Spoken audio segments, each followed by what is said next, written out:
Loki seriali birinchi qism tahlil.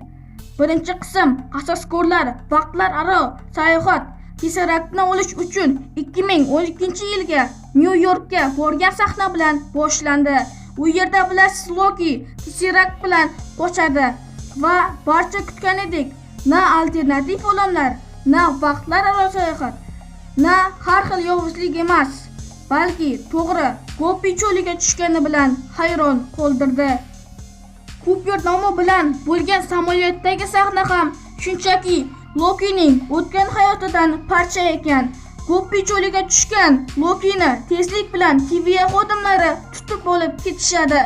TVA shtab-kvartirasi xuddi 60 va 70-yillar stilida.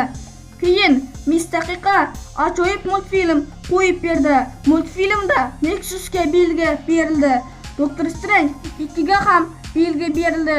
Bu TVA Doctor Strange 2da ham qatnashadi degani. Keyin Lokining sud jarayonida u agent Morbiusga yoqib qoldi.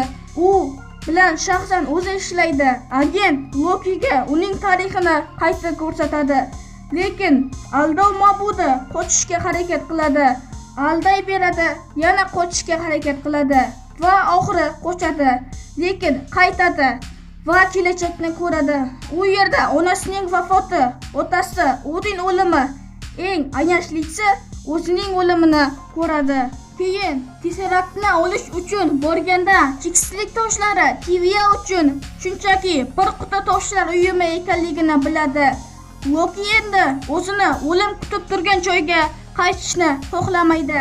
Agent Morbius 1549-yilda jinoyat ustida turibdi. Bu yerda Mephistoga atsilka berildi. Eng so'nggi sahnada qandaydir odam TVA agentlarini o'ldirmoqda va u kim?